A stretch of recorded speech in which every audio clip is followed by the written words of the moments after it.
Well, good afternoon. This is July the 21st here, 2012, and I'm back in the Twisted Knot wood shop, and I'm going to show you this sanding station that I made about 1999, I think it was, 98 maybe.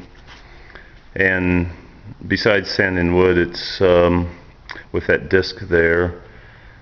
I also have it set up with a dovetailing jig. And over here on this side is a bench grinder that was found at my favorite shopping mall. Some people refer to it as the dump. I've got it rigged up with a motor up there in that box that controls the bench grinder. And down there in the bottom of the box is a motor that controls the sanding disc. And there is the switch, which controls both of them. Turn it to the left and it controls the bench grinder. Turn to the right, it controls the sanding disc.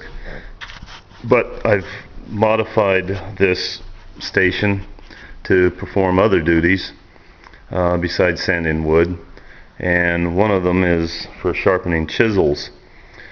If you'll notice on this bench, on this tabletop here, over here on this side is a handle with an arm where you loosen the handle and the arm dips down inside the box, and that allows the table to pivot on a hinge. You can see it there at the bottom for whatever angle that you prefer. In this case it's set up for 90 at the moment. And then the slot there obviously allows the arm to slide down past that knob, and then you just tighten the knob whenever you get to the angle that you want. I've also adapted it to perform other duties. If you'll notice, there's a hole there, and on this side there's another one, and that is to receive this fixed platform, and there's a groove down it. Well, the groove down there is for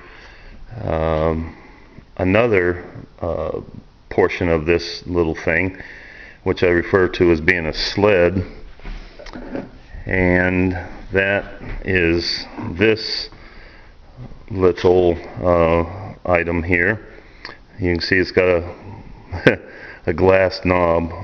I spent some time trying to go through my knobs and deciding on which one, but the glass knob is for pushing and pulling it, and you'll see why or how in just a little bit. And then it also has a flat aluminum bar, and then this aluminum bar rides in this slot.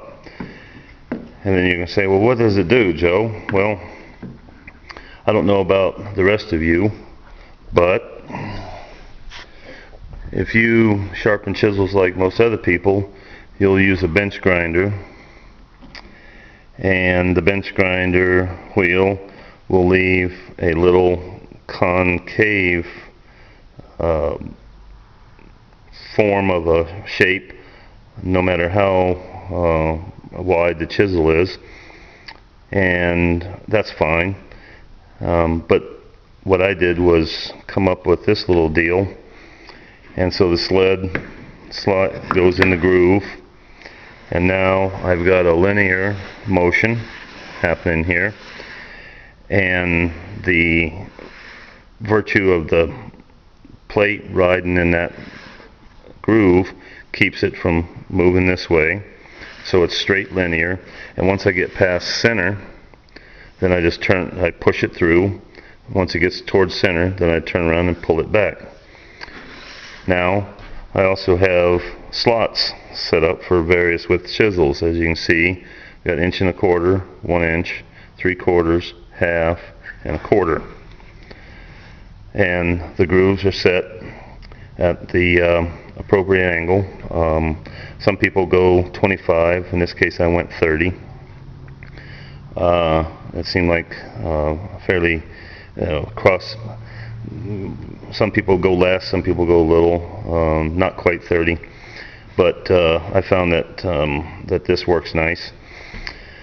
And so the chisel basically rides in this sled. and I'll show you that in the next video, how this works and how fast you can sharpen a chisel, and we'll get to that on part 2. See you in a while.